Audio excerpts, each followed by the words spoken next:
आज चित्रनगरी दादासाहेब फाळके चित्रनगरी आपली जी मुंबईमध्ये आहे त्याचा 48वा वर्धापन दिवस आहे। त्यानिमित्ताने आज आपण विविध सामाजिक उपक्रम या ठिकाणी सुरुवात केले, वृक्षारोपणही केले, कर्मचारी किंवा या ठिकाणी येणाऱ्या शूटिंगच्या सर्व लोकांच्या व्यवस्थेसाठी लागलीच तर ॲम्ब्युलन्सची व्यवस्था या ठिकाणी नव्याने सुरू केलेली आहे। त्रैमासिक म्हणजे आपल्या चित्रनगरीचा आजपर्यंतचा इतिहासात पहिल्यांदाच 3 महिन्यात आपण काय काय टप्पे गाठलेत या संदर्भामधलं त्रैमासिक सुद्धा प्रकाशित केलंय। या ठिकाणी आपला कर्मचारी booking system analysis data analysis या सगळ्यासाठी चित्रनगरीचा एक डॅशबोर्ड आपण नव्याने सुरुवात केलेला आहे। आपल्याला ही लक्षात येतं की एनडी स्टुडिओ जो आपण आता घेतलेला आहे त्या एनडी स्टुडिओमध्ये सुद्धा कोणालाही त्याचा वापर करायचा असेल तर त्याच्या बुकिंग्स जे आहेत यासाठी एक अद्ययावत ॲप आपण सुरू केलेला आहे। या सगळ्या कामांना आपण गती दिली आहे।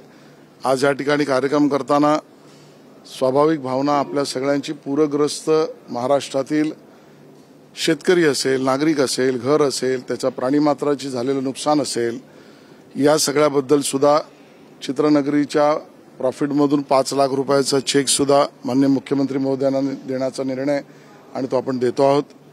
या सगळ्याबरोबर एक 360 एक्सपिरियन्स करणारं मिनी थिएटर आपल्या विद्यार्थ्यांना, अभ्यासकांना, चित्रपटावर प्रेम करणाऱ्यांना या ठिकाणी त्याची उद्घाटनाची व्यवस्था आणि उद्घाटन आपण केलं आहे। अशा पद्धतीने सर्व कार्यक्रम आज त्या ठिकाणी केलेला आहे। कर्जमाफीसाठी उद्धव ठाकरे आंदोलन करण्याचा इशारा दिला तर त्यांनी सांगितलं की पंतप्रधान मोदी मराठवाड्यात यावं। काय आज वेळ शेतकऱ्यांना मदत करण्याची आहे, त्यांना उभं करण्याची आहे, त्यांच्याबरोबर उभं राहण्याची आहे। ही वेळ आंदोलनापेक्षा मदतीचं संचलन करण्याची आहे आणि या मदत संचलनाच्या कामामध्ये सगळ्यांनी मदत करावी, शेतकऱ्यांना मदत करावी, आपल्या परिवाराला, कुटुंबाला त्यांच्या मदत करावी, ही भावना आपली असली पाहिजे। आंदोलनावर भाष्य करण्यापेक्षा मदतीच्या संचलनात तुम्ही सहभागी व्हा अशी मी विनंती त्यांना करीन। हर्षवर्धन सकपाल यांनी मुख्यमंत्र्यांच्या दिल्ली दौऱ्याबद्दल सांगितलं की तिथे जाऊन काय करणार, दिवे लावतील का? मला वाटतं या पद्धतीचं विधान हे असमंजसपणाचं त्या ठिकाणी हर्षवर्धन सकपाळ यांचं आहे। दिल्ली एनडीआरएफ या सगळ्या विषयामध्ये राज्य सरकार आपल्या शेतकऱ्याला मदत आणू पाहते आहे, त्याबद्दल असं विधान असमंजस किंवा भ्रम निर्माण करणारं करणं हे शेतकरी हिताचं नाही, एवढंच मी हर्षवर्धनजींना सांगेन।